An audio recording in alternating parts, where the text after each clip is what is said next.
the Mental Health and Addiction Advocacy Coalition. Thank you for joining us this morning for this really exciting program.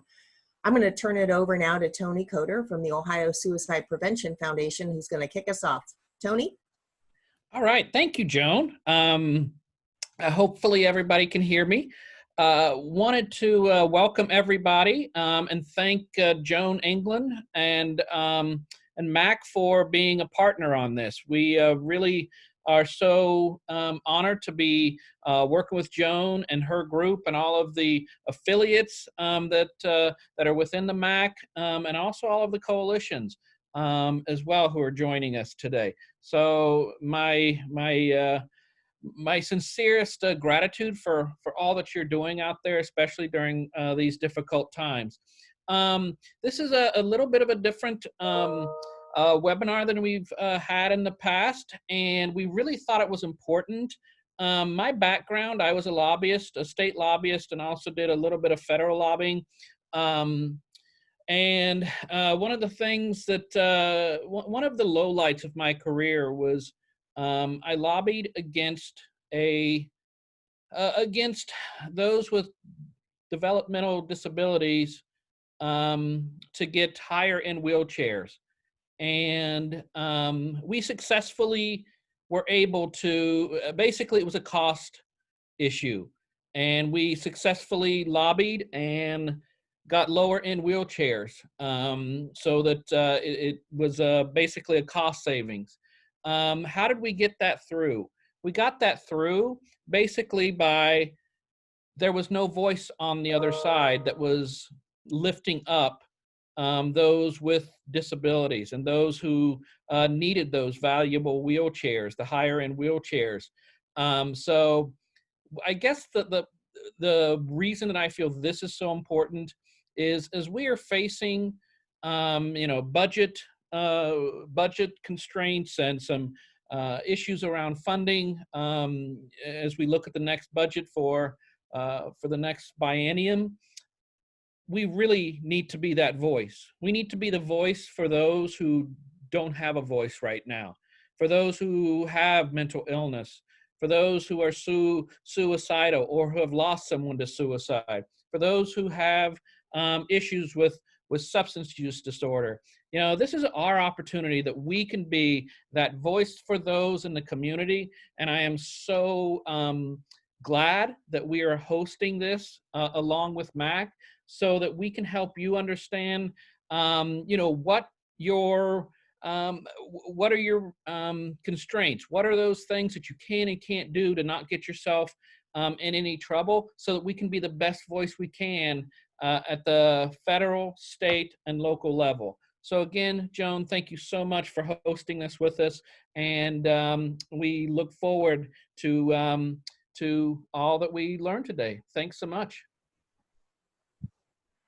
Thanks, Tony. And we are honored to partner with OSPF on this and a number of other initiatives. It's been a great partnership, and we are just thrilled to be able to work with you on these important things. And I would echo the importance of this conversation, clarifying what we can and cannot do as we move through these important seasons of time and work together on these important causes. So I'm going to run through the agenda, some of the important Zoom instructions, housekeeping, and then introduce our guest speaker. So Tony has opened us up. Thank you again. I'm covering the introduction. We will then punt it over to Abby Levine from Bolder Advocacy of the Alliance for Justice, who's going to talk to us about lobbying and advocacy in an election year. We will then open it up to a Q&A, and then I will close it at the end. All right, Zoom instructions. Everyone will be muted upon entry, and you're going to remain muted throughout the webinar. In regard to questions, if you have clarifying questions as Abby is talking, they can be asked via the chat box at any time. Please save all of your other questions, your bigger questions, your contextual questions, those kinds of things for the Q&A session. We have made sure that there is Q&A time at the end. We assume that there will be lots of questions. But if you do have a clarifying question, something that you want Abby to address right away, shoot that into the chat box. Both Michelle and Karen will be monitoring the chat box for any questions, not only during the presentation, but during the Q&A session as well. Importantly, this meeting is being recorded. We started the recording at 9 o'clock. The recording will be shared with you, and we ask that you share it with colleagues you feel could find value in it. All right, I will introduce Abby Levine, who is the Director of Bolder Advocacy with the Alliance for Justice. So Abby served as in that position with the Director of Bolder Advocacy at the Alliance for Justice, where she provides legal guidance that encourages grant makers to support advocacy and other nonprofit organizations to participate in policy-making decisions through an understanding of federal tax and election law. Abby's work includes creating curriculum, teaching workshops, providing technical assistance, writing plain language legal guides, thank you for that, Abby, and describing federal legislative and regulatory developments that impact nonprofits.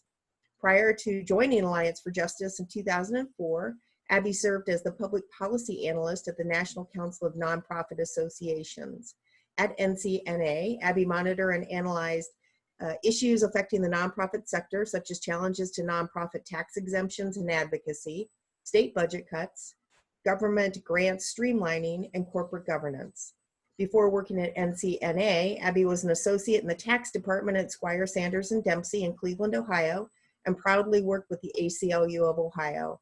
And I must also, most importantly, note that at one point she was my rock star law clerk. So I am thrilled to be able to circle back with Abby Levine. I've seen her presentation. It's fantastic. And I am honored to turn it over to my colleague. Take it away, Abby.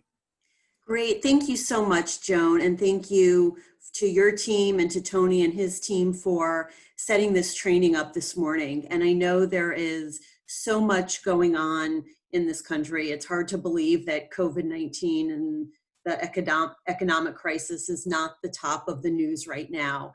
And for those of you working in the mental health field, I'm sure, and I know my mom's a social worker, that, you know, every day the calls and your clients and the community is suffering, and your work is really more important than ever. And so thanks for all that you do behind the scenes, and as we're going to talk about today, ways that you can do it sort of in front of the scenes to really be able to make your voice possible. As Joan mentioned, while I'm not from Ohio originally, I am a proud Ohio resident, or was a proud Ohio resident, and went to law school at Case Western and worked at Squire Sanders and the ACLU of Ohio for many years. And so I really am especially pleased to be joining all of you today.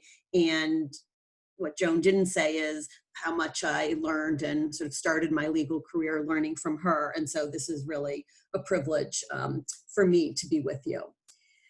There's a lot of information that we're going to cover today, and we'll go into some of the detail, which in some ways during this week, during this month, during this year may seem like, oh my gosh, this is just so much detail. But there are three points that I really want to make sure everybody walks away from. One is we're going to talk about today advocacy, which is about, and while we'll get into sort of all sorts of details, and you can go to the next slide, about what advocacy means, essentially advocacy is using your voice and speaking out and being an ambassador for your organization, for your community, for the people that you work with. Everything else that I'm going to talk about is sort of the legal mumbo jumbo about how to do it. And while that's really important, it's important to first be really clear that advocacy is so important. And while every organization may approach advocacy slightly differently in terms of whether you have lobbyists or whether you have staff to be able to devote time to advocacy, I would argue that every organization engages in advocacy, and every organization should engage in advocacy. But every organization will do it differently. And so we'll talk about that. But just to know that, again, your voice, the conversations that you have is just so important and is something that should not be understated.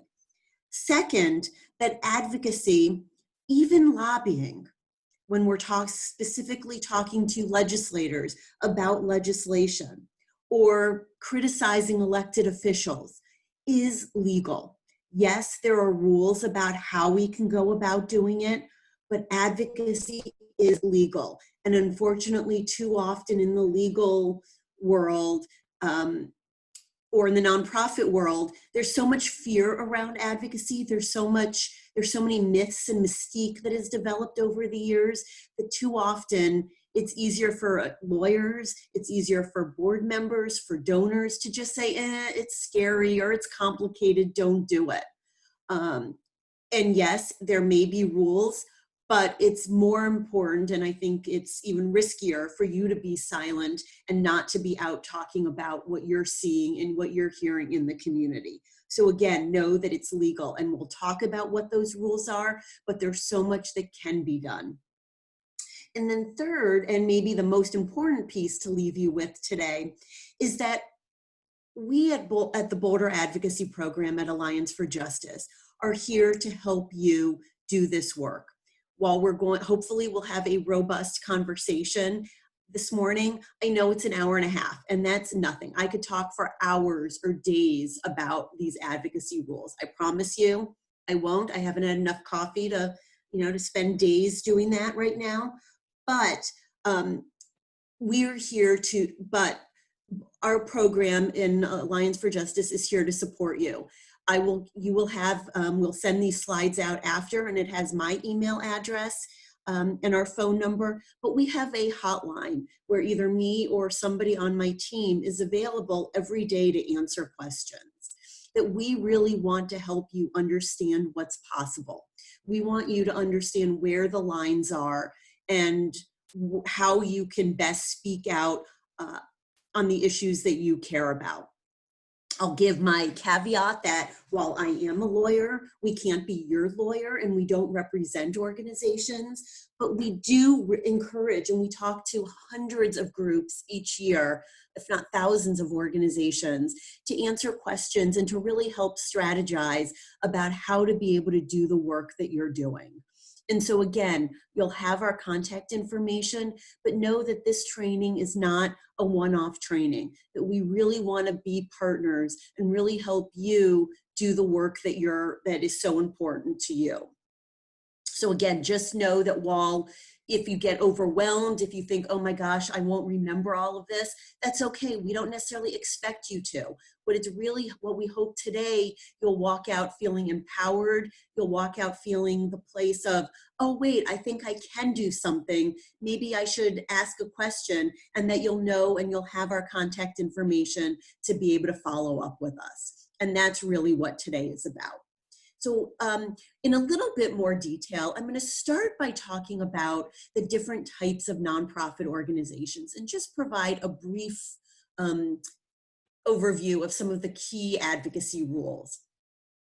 And then again, we'll get into what is advocacy and how do we define it and what types of advocacy are subject to rules.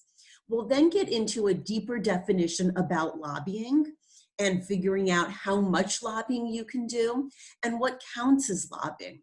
And then finally, we'll talk a little bit about election-related activity. Because again, it's really hard to believe that this year is a key election year. And when this year started, I thought the only thing I would be talking about in 2020 was the election. Maybe the census, but the election. And that election is still so important. And so we really want to talk about how you can get involved, how you can talk with your members and your clients and your constituents about it, and the role that you can play.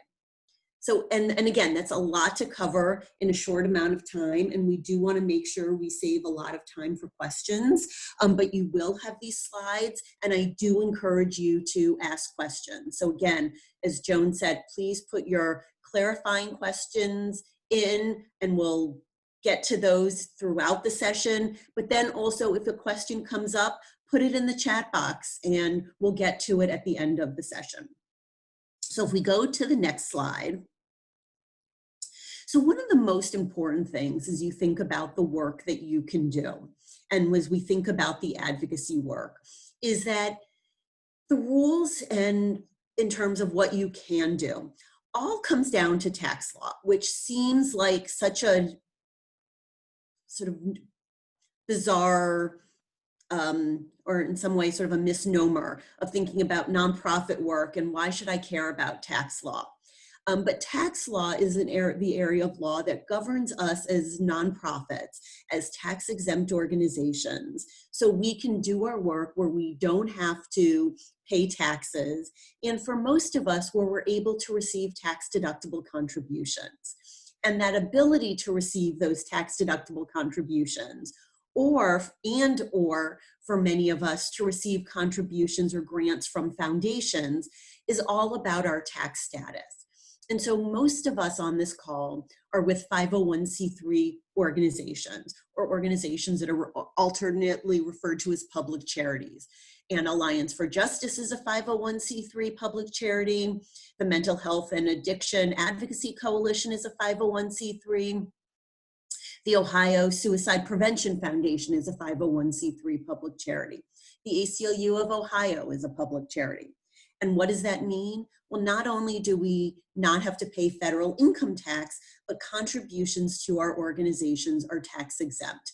And that is a real privilege. Most other types of tax exempt organizations can't offer that.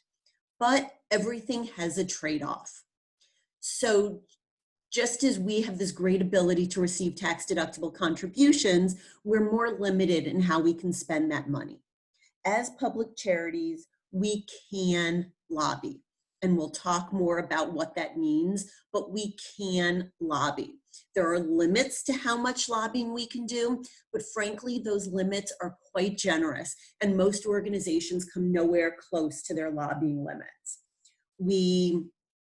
We'll talk about that, and we'll talk about the two ways that we can determine our lobbying limits, the insubstantial part test or the 501H expenditure test. But 501c3 public charities can lobby subject to the limits. We cannot, however, support or oppose candidates for public office. And this is a total, complete prohibition, that 501c3 organizations cannot be used to support or oppose candidates. And that's either directly of saying, don't vote for Donald Trump, or more indirectly of saying, vote for candidates who will increase funding for mental health coverage. We cannot support candidates. However, there is so much else that we can do and arguably should do during election season in terms of registering voters, helping people understand how to vote. And this year in particular, when there's so much change about the process for voting in many places, the times and the dates and the locations of voting, as ID laws change, helping people understand how to vote is really important. And then providing information about the candidates' views on a range of issues, educating the candidates about the issues you care about. There's so much that you can do, and we'll talk about that. And the other thing, and I'll talk a little bit in more detail about it, but just off the bat, want to be very clear that when I'm talking about that 501c3 organizations cannot support or oppose candidates, that has to do with you as staff or board members of the public charity. And yes, this rule applies to board members as well. But it has to do when you're wearing your organizational hat or your organizational t-shirt or using your organizational email address. You as an individual citizen still can get involved in elections. You just have to make sure you're not using any organizational resources to do so. 501c3 public charities are the most common type of tax-exempt organization, but it's not the only type. There are 29 or so other types of tax-exempt organizations, including groups like 501c4s that are social welfare organizations, groups like the ACLU of Ohio, or 501c5 organizations like SCIU, or 501c6 organizations, trade associations like the American Medical Association. And these organizations in some way are similar to public charities. They also don't have to pay federal income tax, but they can't get tax-deductible contributions. And as a result, they can do more with their money, and they can spend as much of their money as they want on lobbying. And so you may work in coalition with different types of organizations. And 501c4 organizations, for instance, can do a lot more in terms of lobbying. In addition, they can also support or oppose candidates for public office. They can tell people who to vote for or can endorse candidates. It can't be their main activity or their primary activity, but they can do so. So it's important when you're working in coalition to be clear about who's at the table, what their tax status is, and to make sure that you know what your organization can do and what your organization can't do.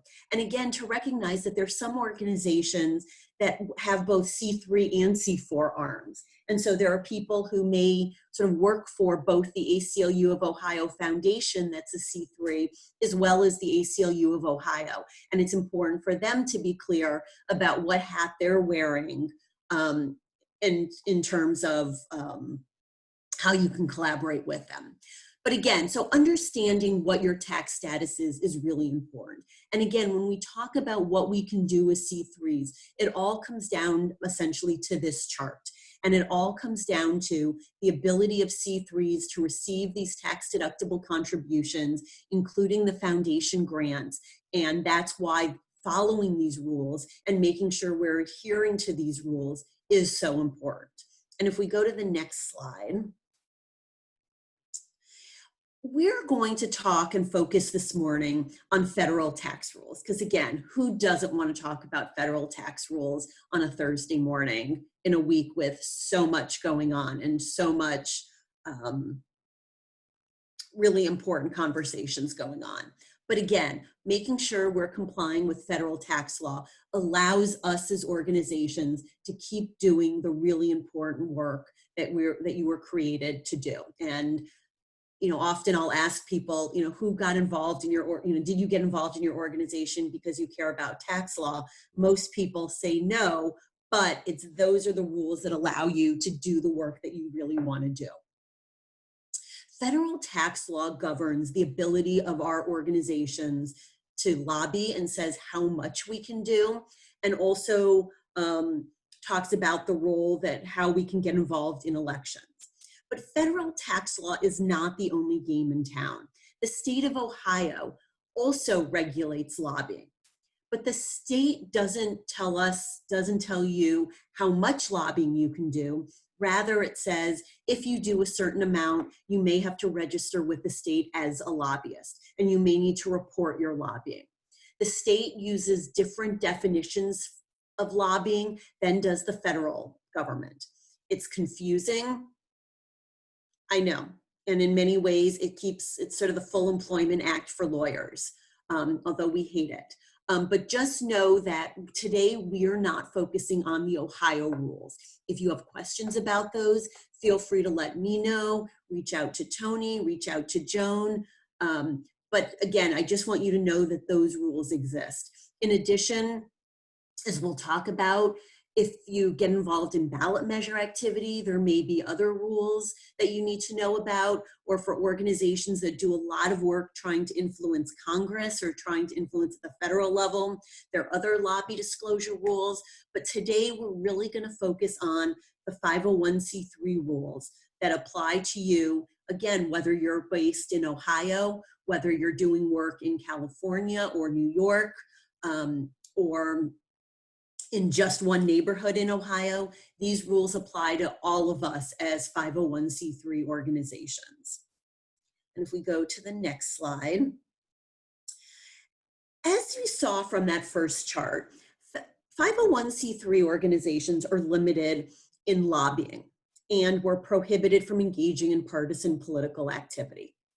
That's what the law regulates. The law does not regulate advocacy.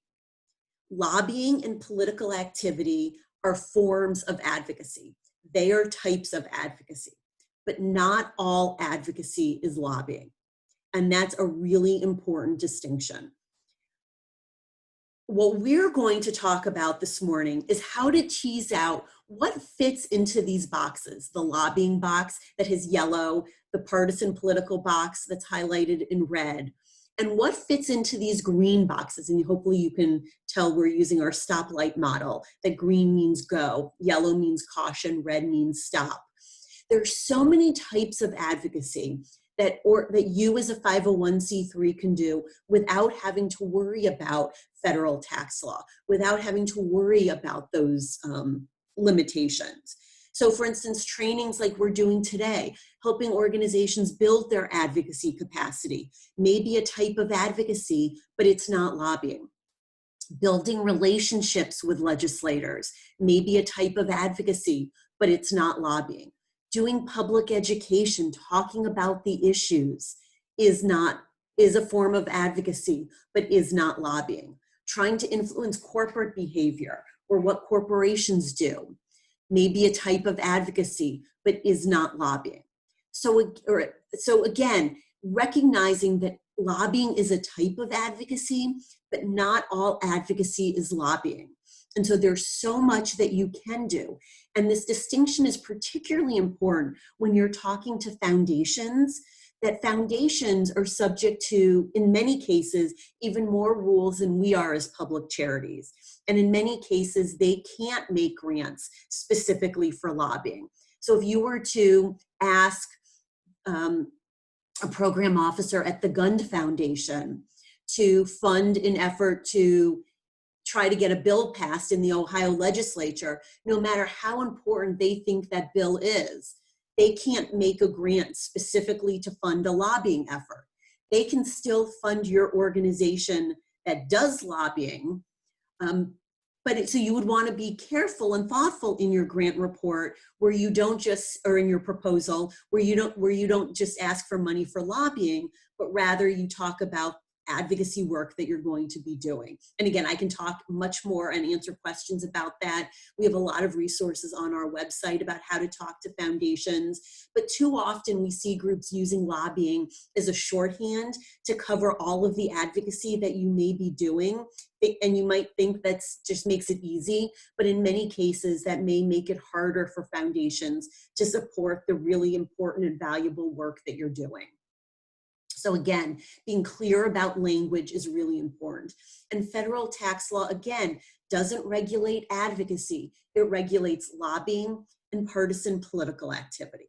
So what falls into these boxes? And if we go to the next slide, we'll start getting into that. And again, these are just a few examples of different types of advocacy that you may already be doing that aren't necessarily lobbying. So we can just go to the next slide. So I'm going to start, before we get into the definitions of lobbying, I want to start by focusing on the limits of how much lobbying you can do. And in some cases, it's a chicken and the egg thing. But what I want you to really understand is how generous the lobbying limits are. Because there are times you may ask, well, we want to do this. Is that lobbying? And in some cases, the answer is very clear. Some cases, it's not. But in many cases, the answer is so what? Because even if it is lobbying, you can do it. And so we want you to be really comfortable with that, is then we get into and dig into more about what counts as lobbying. So the tax code says that public charities or the 501c3 organizations can lobby as long as lobbying is not a substantial part of our activities. And that sounds really good, right? But that test is very, very vague and is very poorly defined. So we know that we can lobby, but we don't really know what counts as lobbying. Pretty much any effort or any to urge a legislature to support or oppose legislation is considered to be lobbying. So if we just sit around and be like, well, we think Congress or the state legislature should pass a bill to provide more aid for people with more medical access, easier access to medical care. Is that lobbying? Could be. We don't really know. In addition, we don't know how much we can do. The law says we can't do a substantial amount of lobbying, but they never really define that. And many lawyers say organizations should spend no more than 3 to 5% of their total activities. And yes, under this test, we look at all of our activities. So this test is very vague. As a result, in the 1970s, a number of groups got together and lobbied Congress and said, we know we can lobby, we know we want to lobby, but we want to make sure we're following the law. We don't want to be breaking the law. We don't want to be operating with this really vague standard. We need more guidance. And so Congress provided more guidance. And it was actually very, very, very, very useful guidance. And they created a new section of the Internal Revenue Code, Section 501H. And it's often referred to as the 501H election or the 501H expenditure test. And it's referred to as the expenditure test because unlike the insubstantial part test, this test only looks at how much money is the organization spending, how much money is coming out of your bank account. In addition, under this test, there are very clear limitations or very clear dollar-based limits of how much your organization can spend on lobbying. And as we'll show in just a minute, it's a lot more generous than that 3 to 5% from the insubstantial part test. In addition, the definitions of lobbying are more precise and in fact more narrow under this expenditure test. So this test provides a lot more value for most organizations. It's often referred to as making the 501H election because it's not a default.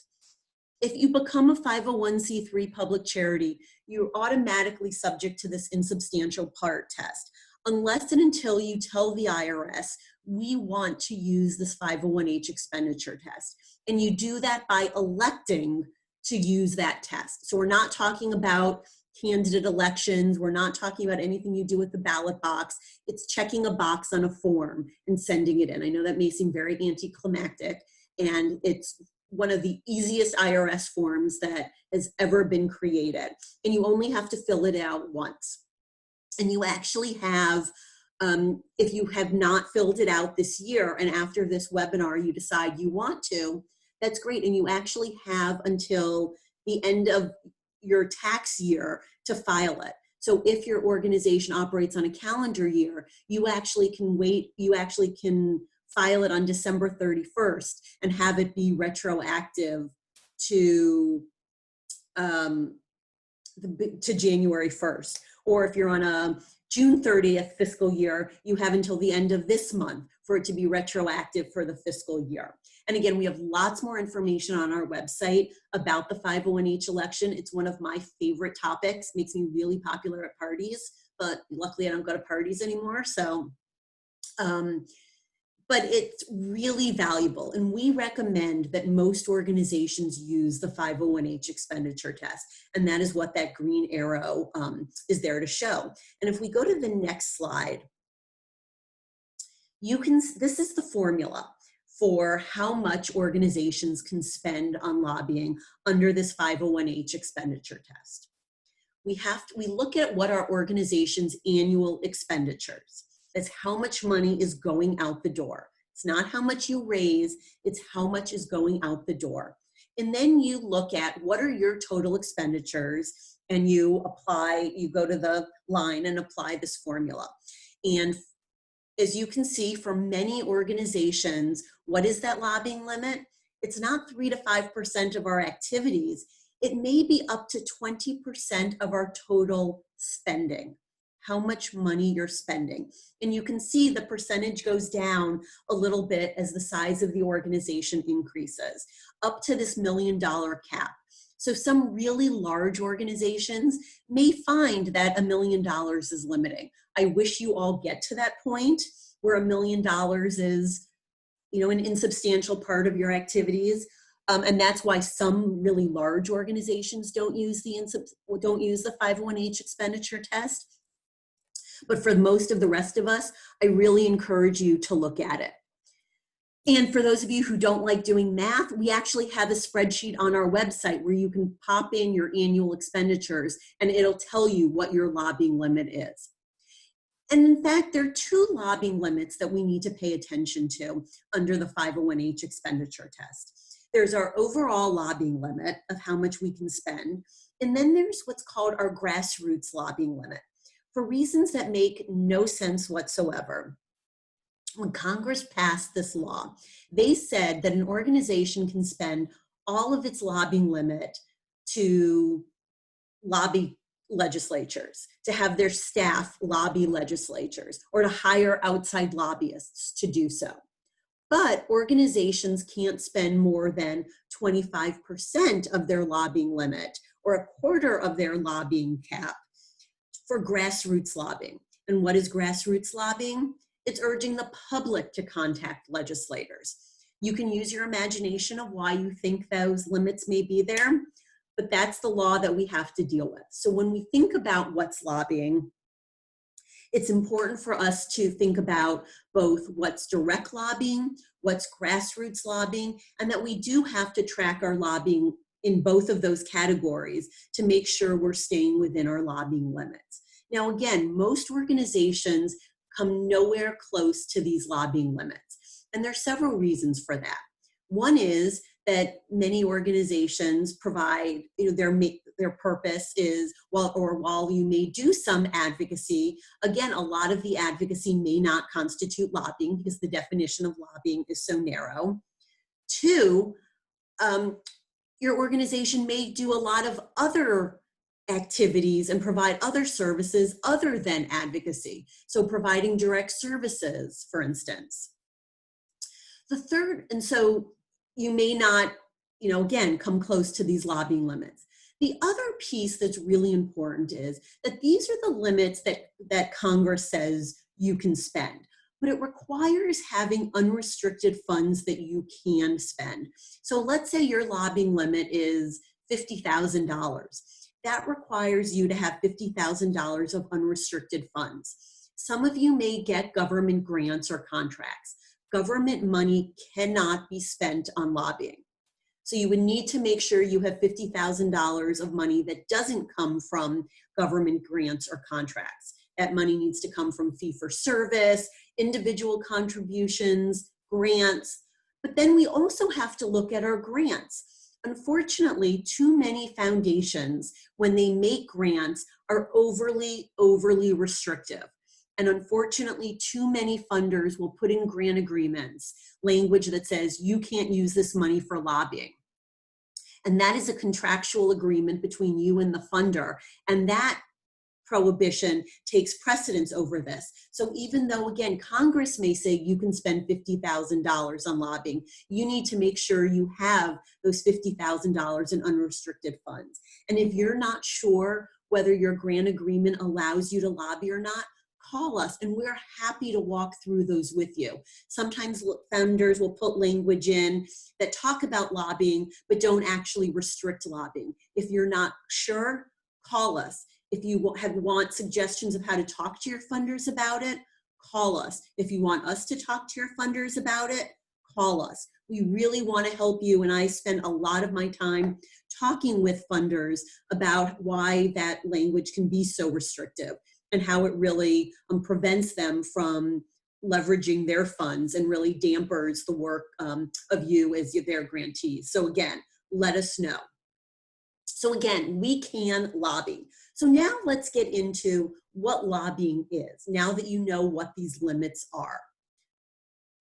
And again, this is just another depiction of it, and you can look more at this in the slides.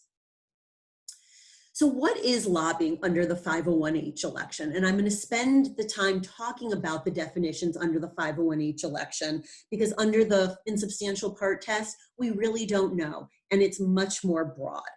So again, we have these two types of lobbying, direct lobbying and grassroots lobbying. And direct lobbying is a communication with a legislator that expresses a view about specific legislation. We need all of those elements for the activity, for the communication to be lobbying. And remember, there needs to be a cost associated with it. And grassroots lobbying is a communication with the general public that expresses a view about specific legislation and includes a call to action. And I will walk through what all of these elements mean. So if we go to the next slide. So we need to have a communication, and a communication can take any form. It can be a phone call, it can be a meeting, it can be a letter, it can be a tweet. It can also be a symbolic communication of putting shoes on in front of the Capitol to represent every person who's died by gun violence or every person who's died by suicide. That may be a communication. Just because you're communicating doesn't mean you're lobbying, but you first need to have a communication. Then the communication needs to be to a legislator. If we go to the next slide, this includes legislators at every level of government. So it's members of Congress, it's members of the state legislature, it's also members of local legislative bodies. And it includes both the elected legislators themselves and it includes their staff. Most of the time when we think about legislators, we're thinking about members of legislative bodies. Because we all learned in school, we have our 3 co-equal branches of government.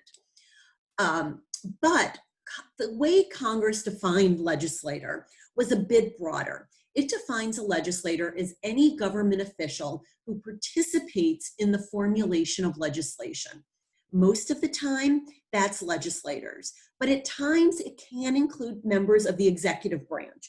So if you're urging the governor or you're urging the president to veto a bill, you would be communicating with a legislator because the president has veto power. On the other hand, as we'll talk about, if you're urging the president to not issue an executive act or not to issue an executive order, that won't be lobbying. This is when we're communicating with a government official about the formulation of legislation. So not every communication with the executive branch officials will be lobbying. It's only when it's about formulation of legislation. And most of the time when we talk about legislators, again, we're talking about legislators that we all would think about and government officials who participate in the formulation. But there's a special rule that comes into play for ballot measures. And those may be referenda, bond measures, constitutional amendments. And who votes on ballot measures? It's not our elected officials. It's all of us. It's all of our neighbors. It's the public. In the case of ballot measures, the public serve as legislators. And so again, in terms of talking about ballot measures, the public serve as legislators. Most of the time when we talk about the public, most of the time when we talk about voters, we're going to be thinking about grassroots lobbying, except for the special exception of ballot measures. But, and not every elected official is a legislator. It's members of legislative bodies, or it's government officials who are acting and sort of participating in the formulation of legislation. There are a lot of government entities like school boards or housing authorities that may be elected but don't have full legislative authority, and the law refers to them as special purpose boards.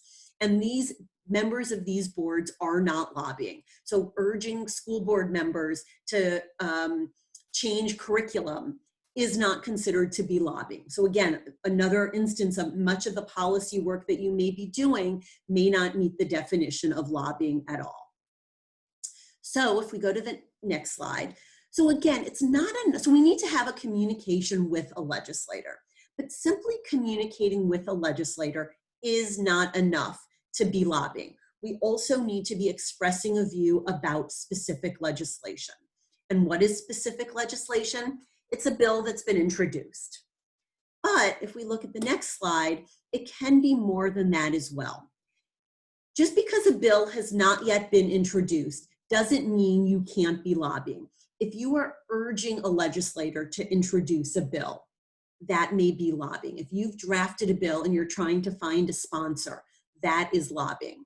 Frankly, if you're trying to convince a legislator not to introduce a bill, that would be considered to be lobbying as well. If we go to the next slide. In addition, but we need to be talking about specific legislation. And I will say legislation does include the budget. It does include ballot measures.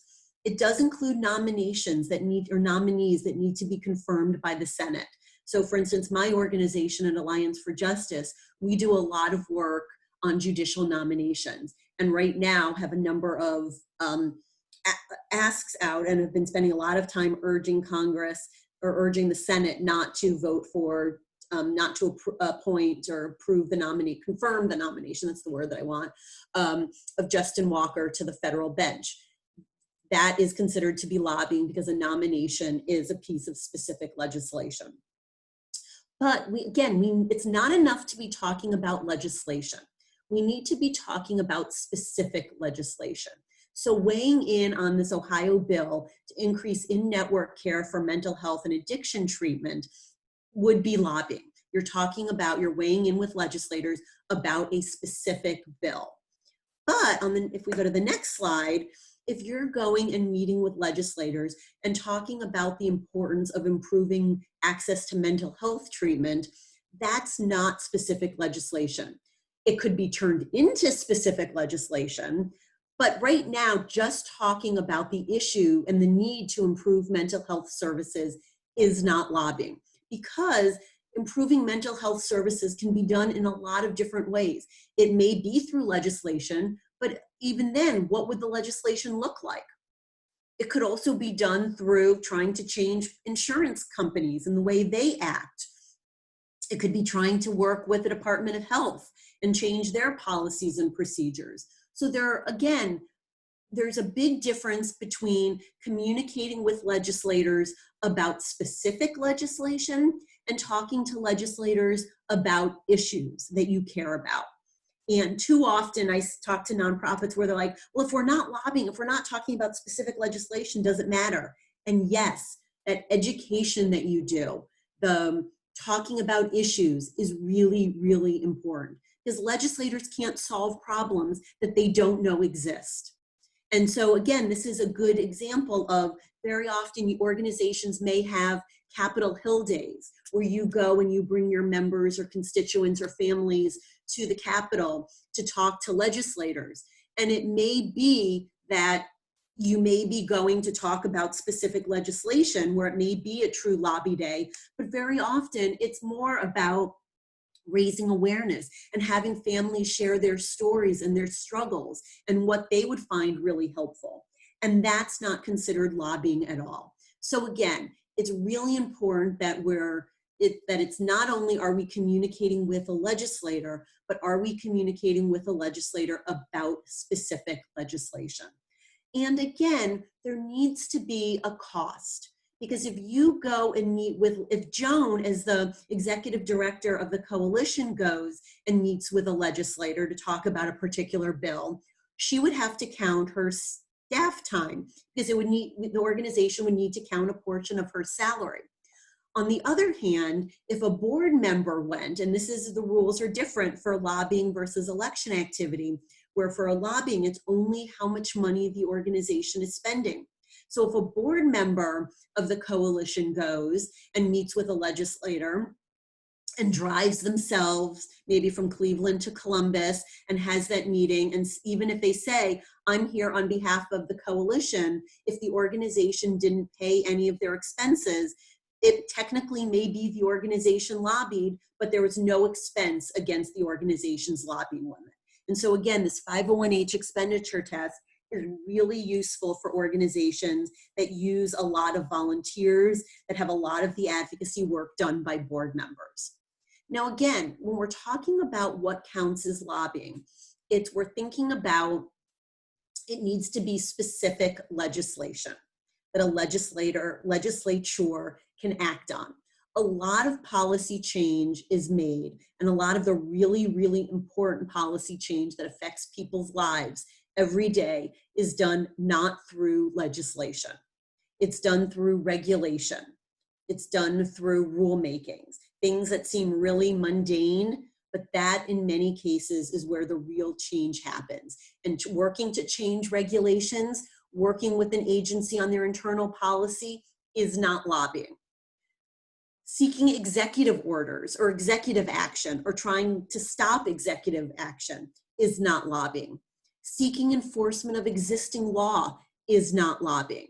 So right now, there are many organizations all over this country that are working with sheriff's offices, trying to ensure, or police departments, trying to ensure that they are properly enforcing use of force laws or other procedures in terms of how police work in communities.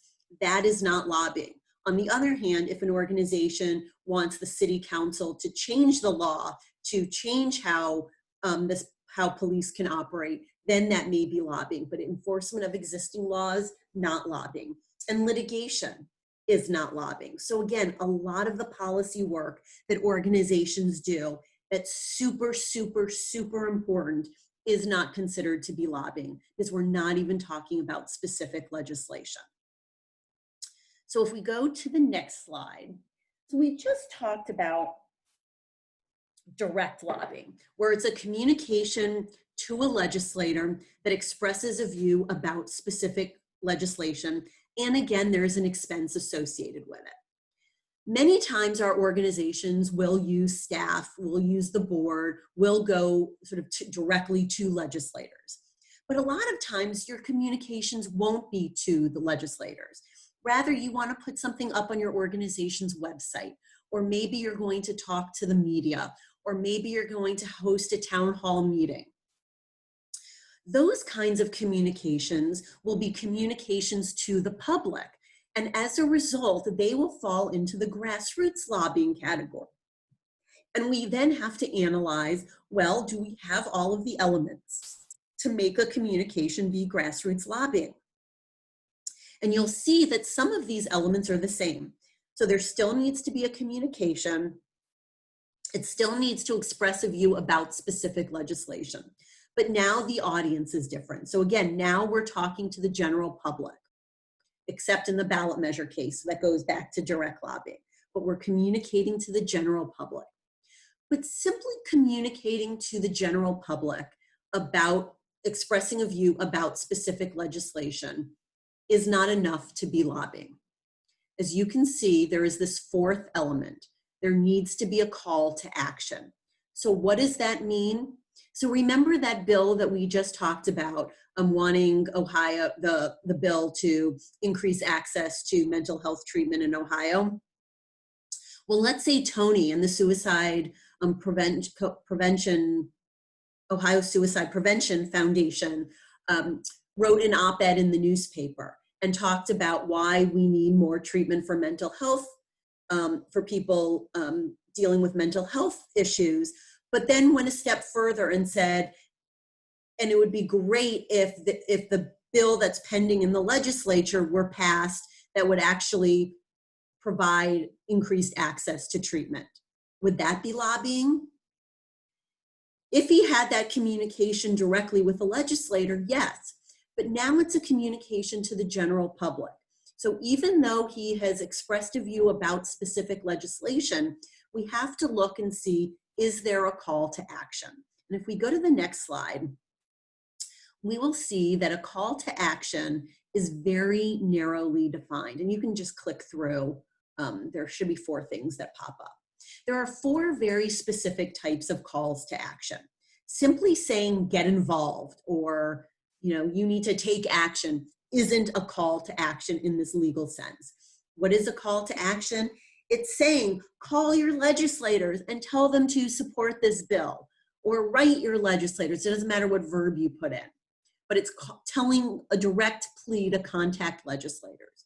Or there could be a call to action where you provide the contact information of how to contact legislators. It may be the Twitter handle, it may be an email address, it may be a phone number, but providing contact information.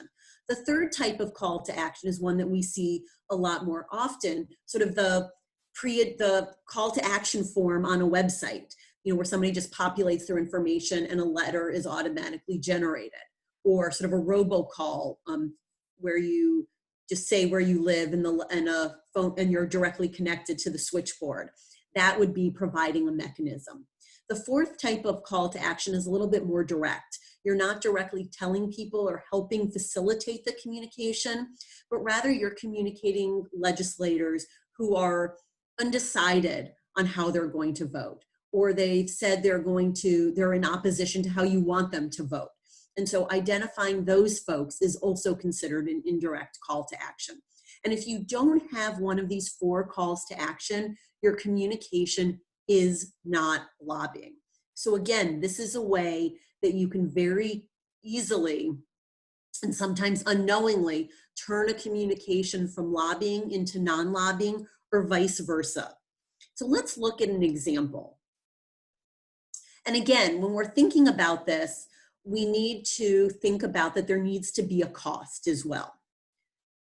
So I've already just covered this. We can go to the next slide. So this is one of my favorite examples, and it's old, but somehow it never gets old. And it seems even more timely in these COVID days. So this was an ad that was in a newspaper, let's say. So it was a communication to the public. And it says, if you can't read it, no paid sick days for restaurant employees. And then we have our lovely enhanced dining experience for restaurant customers. And then it says, nearly half of all workers in Maine lack paid sick days. Support your fellow Maine workers and their right to recover from illness without endangering public health or losing a day's pay. Contact your legislator and share your support of LD 1454, the paid sick days bill. So do you think this is lobbying? And feel free to type it in the chat box if you want, or just pause for a minute and think about whether you think this is lobbying.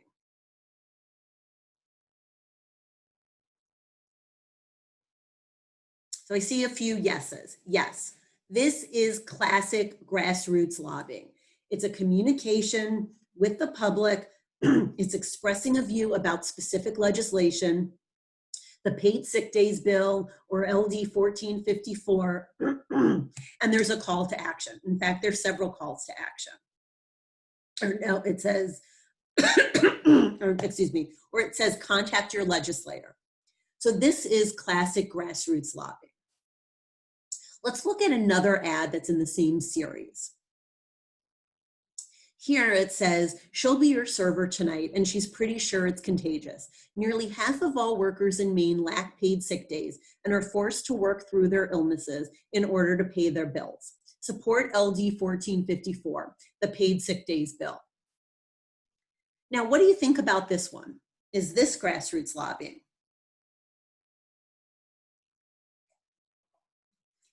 I see a it's exactly right. We still have a communication with the public. It's still expressing a view about a specific bill, but is there a call to action? And I would say no. There is no call to action. Just saying support LD 1454 is not one of those specific calls to action. But you can see, or maybe you can see in very small type, in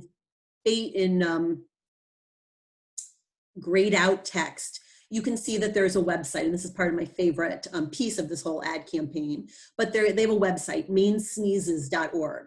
And let's say you go to that website and up comes, the front page is like, achoo! And then it's like, call your legislator today and tell them to support LD 1454.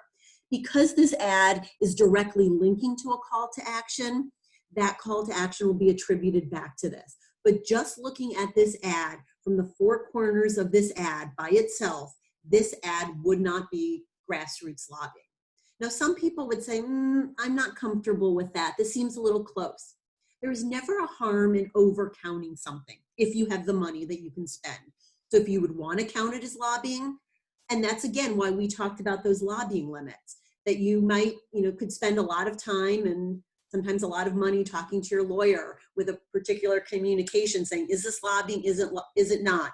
And sometimes you may decide, you know what, we're just gonna count it, and that's okay.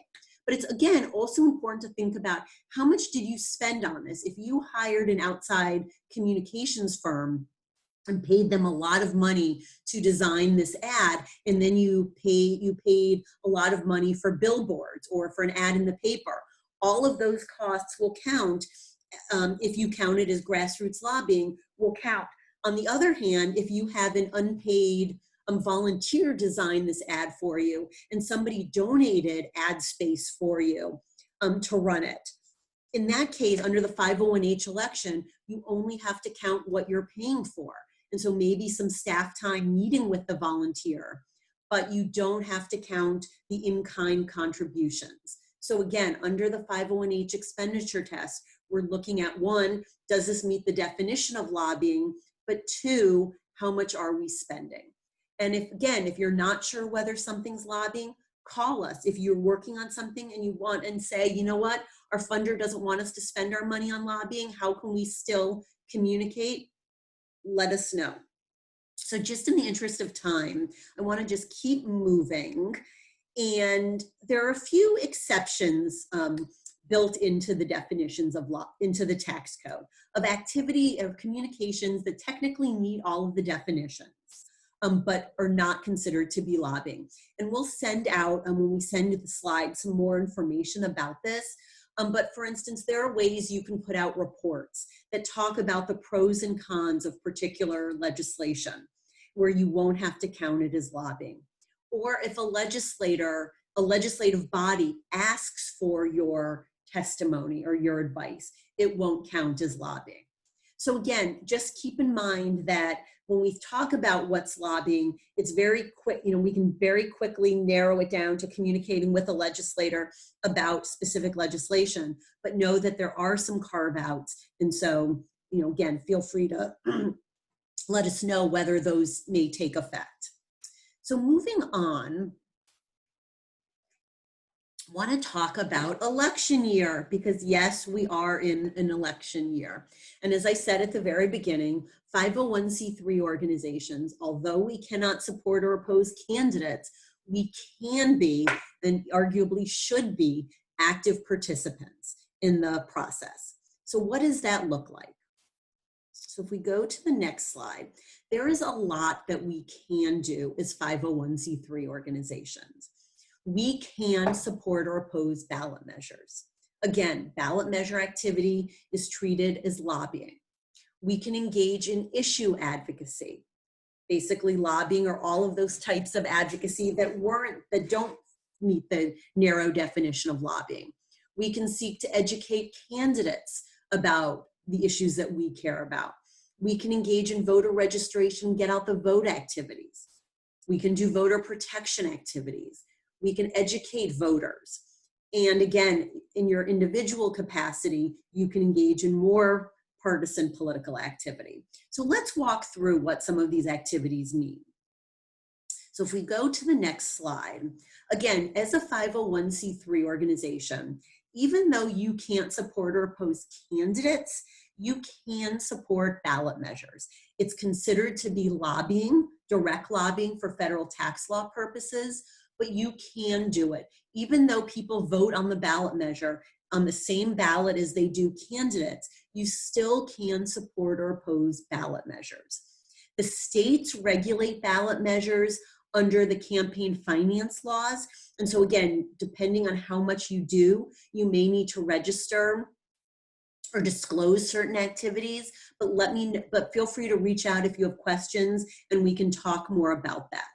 But again, you can get involved in ballot measures. And if we go to the next slide, but again, you cannot support or oppose candidates running for public office.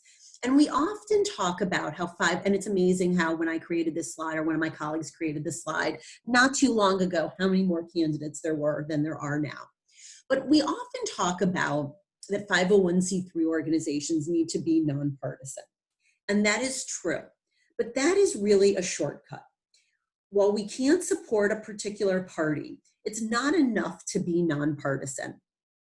So for instance, even if there are in judicial races where the candidates run on a nonpartisan basis, we still can't support candidates for judicial elections. Or school board members, even though school board members don't run on a party basis, as C3 organizations, we still can't support or oppose candidates.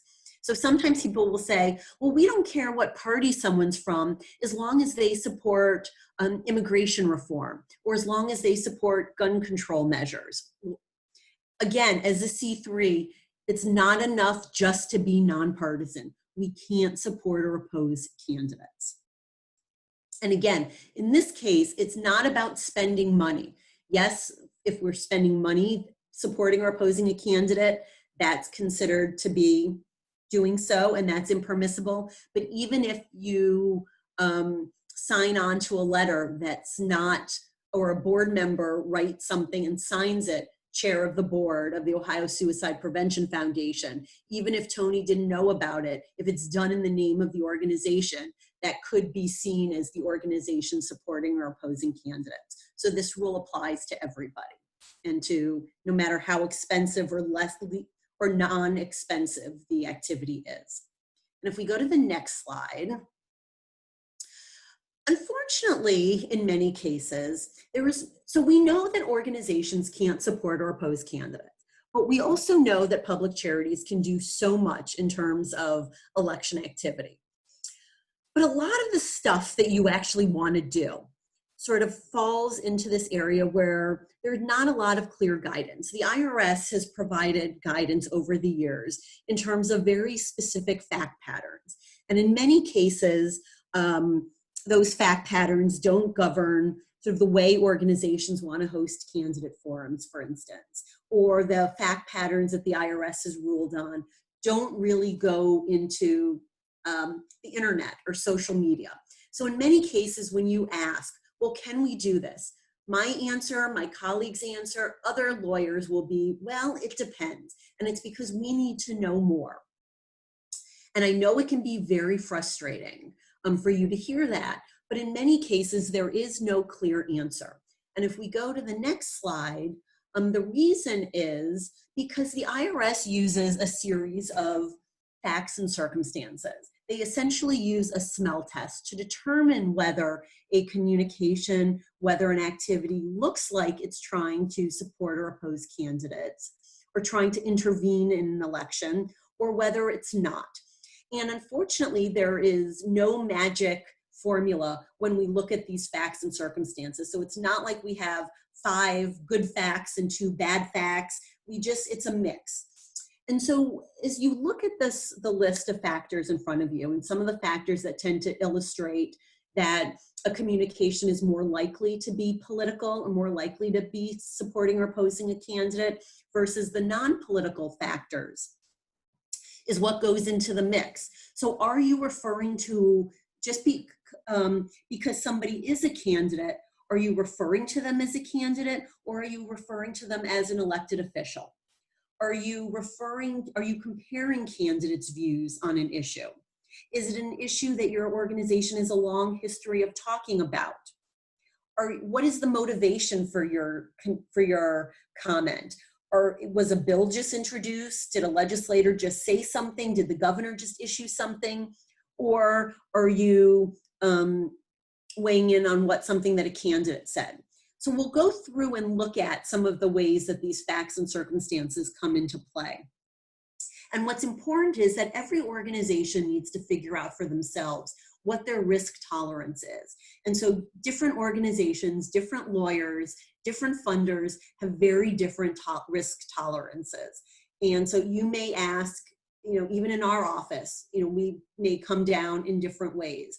And so again, it's important as you're working in coalition to recognize that not every organization may be comfortable with every communication. And it's really important for you to think about the work that you're doing to think about what makes sense for you. So some of the guidelines, these just are sort of fleshing out the facts and circumstances a little more, and you can click through them. But that you want to focus as a C3 on the issues. It's not about that as a C3, particularly when you want to comment on what elected officials are doing, because we have to remember. So for instance, President Trump is still the president. He's also a candidate, but he's the president. So can you criticize what he's doing? Yes. You can criticize what President Trump and what the White House, what the administration is doing. But you want to keep the focus on their actions, what they're doing, rather than on Trump's fitness for office, whether you like him as the president, whether you think he should be reelected in November. And so let's just go through some examples, or go to the next slide. So again, here are some examples where, that are permissible for C3s to do. Talking about, dismantle, so one is a story on the right talking about dismantling the Affordable Care Act during a crisis is unfathomable. And this is an article talking about, again, that the president is calling on, doing away with the Affordable Care Act. It's not, and many organizations sort of supporting this, or this was an op-ed written by a C3. This is okay. It's criticizing the president for his actions. It's not saying that we want to do away with President Trump. On the other hand, talking about comparing Trump's views with Biden's views on the ACA could be seen as supporting or opposing candidates, because you're comparing the candidates' views. And it makes Biden, for those people who believe in access to healthcare, it makes Biden look like the better candidate and Trump like the worst candidate. So again, all of those factors go into play. And if we go to the next slide, and so again, if you have questions about that, feel free to reach out. What's important is that it's not just a matter of what your organization itself is doing and saying. We also want to look like, it's also a matter of what you're tweeting, what you're liking, what you're linking to. So again, be mindful of how you're using social media. And if we can just go to the next slide, and I just want to go through these quickly. It's also important when you're following or interacting with public officials who also are candidates. And this was an example back when Elizabeth Warren was a candidate. You want to be clear, are you following her candidate website? Or if somebody from her team called you and said, I'm working on, I want to give a speech on access to healthcare, what should I say? You want to know, is she calling as a candidate? Or in this case, this is, as it even says, her official campaign account. Or if we go to the next slide, is she contacting you as from her official Senate account as Senator Warren? And the way we as C3 can interact with people who are candidates will really vary depending on whether we're interacting with them as candidates, or are we interacting with them in their candidate role. And sometimes that can be very clear, but sometimes it's more murky. And it's really up to us as organizations to understand in which way they're reaching out to us. And so just because a member of Congress or a state legislator that you've worked with a lot, if they call you and say, I'm hosting this town hall meeting, can you come talk about the issues? We know you're the subject matter expert. You really need to ask, is this an official event? Is this a campaign event? Because you can participate in the official event. You can't participate as the C3 in the campaign event. And many candidates don't really pay attention to these rules. They don't really distinguish because their job is to get themselves reelected. And too often candidates try to use organizations so they look good. So they have a photo op. And again, that's been an issue that we've been seeing all week, where when President Trump held his little photo op in front of the Episcopal church across from the White House this week, the Episcopal bishop and minister were none too happy. And he was using the church and sort of implying that the church was supportive of his efforts.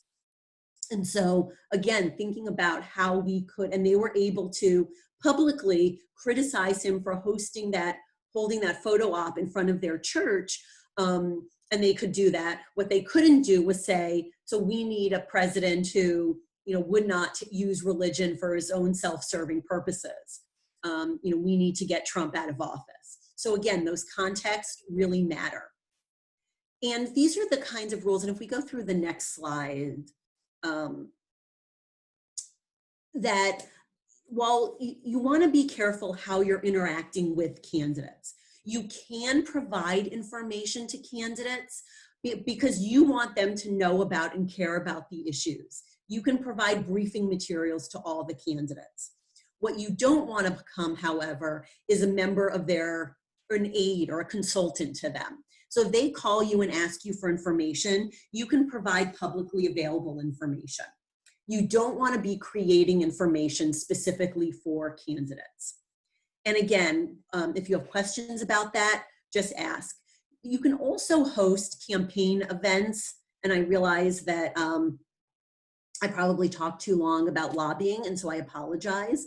So if we go to the next slide, just want to talk really briefly. You can register voters, do get out the vote activities.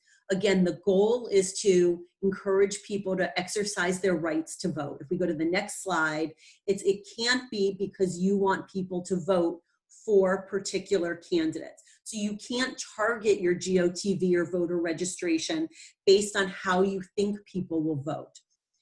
However, you can target based on historically underrepresented populations. You can target based on geography, where you say, we're going to operate in the neighborhood near the office, or we're going to operate where we have the most number of volunteers. And we can go to the next slide. And you also want to think about your messaging.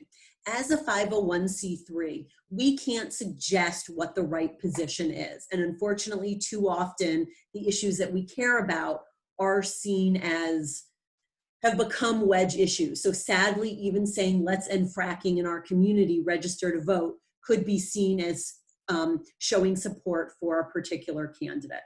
If we go to the next slide, as I mentioned, you can do get out the vote, voter protection issues, and helping protect the right to vote can be done in a C3 way. And then finally, if we go to the next slide, organizations can also host voter guides, candidate debates. And again, the role, and if we go to the next slide, the goal is to help the public better understand where the candidates stand. It's so they can hear from the candidates in more than just sound bites or more than just the annoying TV commercials. But when C3s do it, we need to make sure that, again, we're not sort of connecting the dots for people. We can't and you can just click through these. We can't host a candidate debate or send out a candidate questionnaire because we want to compare the candidate's views on issues with our organization's views. So the IRS says that organizations, that C3s, have to ask questions about a broad range of issues. You, as a organization focused on mental health treatment, you can't just ask questions on mental health, or you can't just ask questions about suicide. You have to ask questions on a broad range of issues. Is healthcare a broad range of issues? We don't know, and different lawyers have different takes. So this is a good way too, though, if you want to host these kinds of events, to really work with different organizations in the community. So you may have organizations working on early child care and healthcare and mental health care and housing issues. So you can really build up that broad range of questions. And you want to ask open-ended, unbiased questions. It's the goal of this is to get the candidates on record talking about the issues. It's not, again, to suggest what the right answer is. And it's also important that as C3s, we don't ask candidates to take pledges. You can't ask candidates, if elected, do you promise to increase more funding to deal with the opioid epidemic? C3s can't ask candidates to take pledges. So why don't we just flip through the rest of the slides? I think we're just about done, and go to the question slide. We will send you all of these. If you have more questions, please reach out, but I do want to save the last 11 minutes for questions that have come in, or more questions that will come in. Thank you, Abby. This has been really great. For someone who doesn't understand any of this, I feel like you were very clear, and it just made a lot more sense to me, so thank you. Hello, everyone. My name is Michelle Price, and I am with the Ohio Suicide Prevention Foundation. And Karen, Kearney, and I are going to be facilitating this Q&A session. We've already had some questions come through, but if you have any others, please feel free to type them into the chat box and we will read them out loud for Abby to respond to. We may not get to everyone's questions, but we will save the chat after the webinar so that we can provide those answers in a follow-up email with these slides, the recording, and all of that.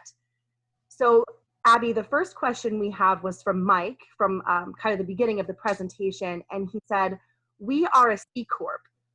Do we have restrictions? So that's a great question. So a C Corp, I'm assuming he means that he's sort of for-profit corporation. And corporations are not, or for-profit entities are not subject to these same rules. These rules apply only to 501c3 organizations. Corporations are allowed to lobby.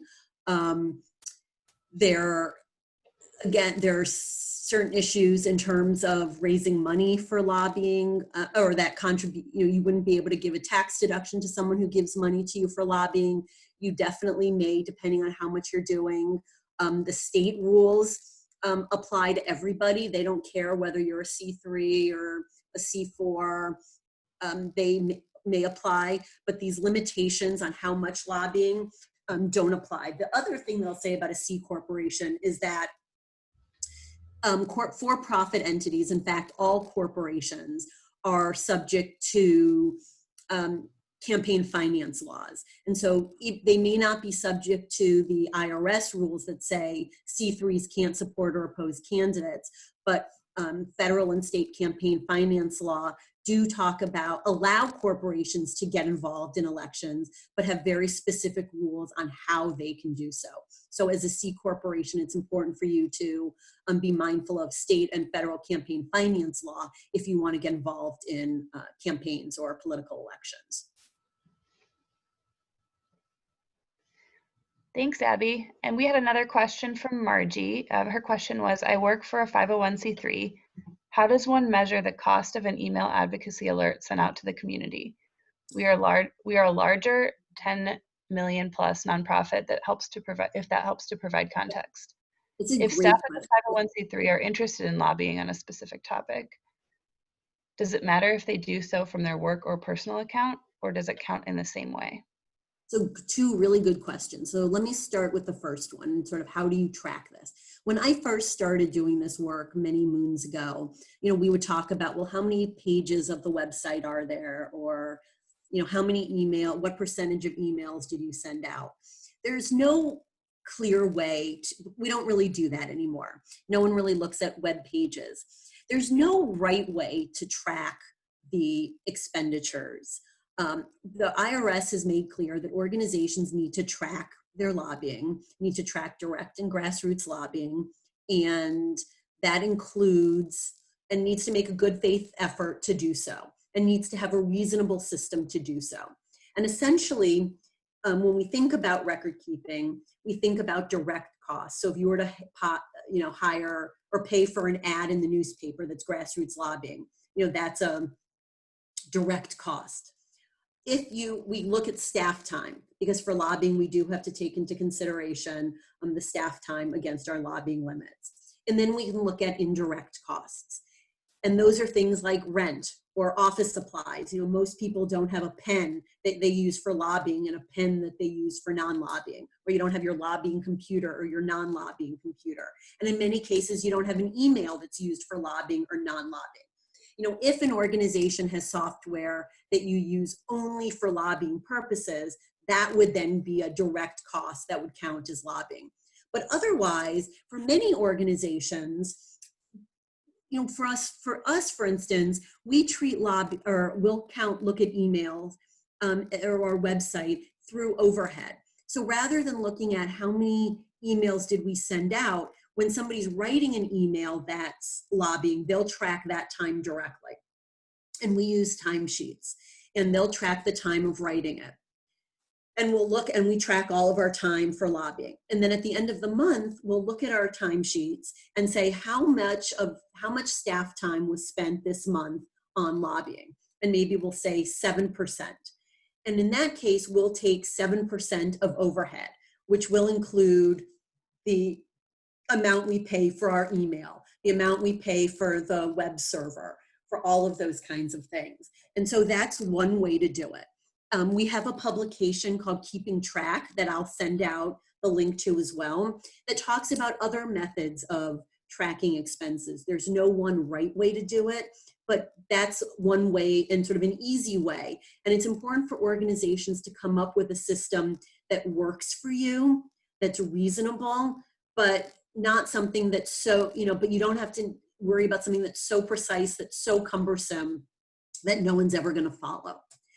In terms of the other question, if somebody's lobbying on a specific topic, it does matter if you're using your work or personal account. And recognizing that if you're using your Twitter account, we don't really pay for Twitter. So again, even if we're lobbying, even if the organization is using its official Twitter account for lobbying, we may be lobbying, but there are not a whole lot of costs associated with it. If you are, and this is where it gets a little murky, if you are lobbying on an issue that the organization really cares about, but you're not doing it from the official account, you're doing it from your personal account, it's sort of, you have to sort of think about, are you acting on behalf of the organization? Are you only lobbying because you work for the organization, or would you do that otherwise? And there's no clear answer. Sometimes, you want to think about also, what is your job? And, sometimes I think about this, if you look at another organization that you don't like or you disagree with, and you look at one of their staff people and you see that their staff person is is tweeting lobbying messages all day long, you might think, well, what is that person's job? Is that, if that person, is the accountant, and you're like, well, how can they be doing their work if they're tweeting all day long? So even though they may say they're doing it from their personal account, if it sort of looks like they're doing it from work and the organization is not reporting, sort of more expenses, it may come into play. So again, that's one of those questions that now I'm just sort of talking in circles, where it really depends. And again, feel free to call and ask, and we can talk through that. And I think in some ways, social media sort of makes it a challenge of, are you speaking as you individual? Are you speaking as the organization? And sometimes it's clear, sometimes it's not. And for one-off, tweets every now and then, I'm not so worried about that. It's more of when there's sort of this ongoing drumbeat, or when it's political tweets or something that the C3 itself could not do at all. Great, thank you. I just have one more quick one, and then this will be the last question, and we'll close it out after that. You talked a lot when you were talking about grassroots lobbying about communications that were coming in the form of an email or something like that, that would go out to a mass group of people. What about having the same conversation multiple times with individuals? Would that be counted multiple times, or would that count kind of as one? So if you are having multiple individual conversations with people, sort of and then there was a call to action, each conversation would count. But there are some, and this is where, again, there are all sorts of exceptions to every rule, where there are, so if you were going door to door, for instance, and you were, knocking on door and having conversations with the public, each conversation would be considered to be, grassroots lobbying. On the other hand, if there are some special rules about communicating with an organization's members, so if you are having individual conversations with members of the organization or members of your coalition, you may not, depending on what the conversation is, you may be able to treat the communication slightly differently. So again, it really depends on the context. And again, these are where, again, I don't want people to walk away feeling overwhelmed. It's really to know that there's so much that you can do. And I would just say, sort of as my closing thought, if you call us, if you call your own lawyer, don't just call and say, can we do this? Or does this count? But say, explain what you want to do and say, how can we do it? And because it's really, there's so much that we can do. And if we get creative, we can often use the tax rules to allow us to do more rather than scare us or chill the speech that we want to have. That's really helpful. Thank you, Abby. I see that it's 10:30, so I'm going to turn it back over to Joan to quickly close us out, and I really appreciate your answers. Thanks, Karen. Thanks, Abby, for an incredibly informative presentation. You made it easy to understand and you made it real. Thank you for that. And to all of you who joined us, thank you for taking the time to learn more about this critically important topic. As Abby noted at the very beginning, advocacy is using your voice, and we hope that you'll join OSPF and the MHAC in using your voice.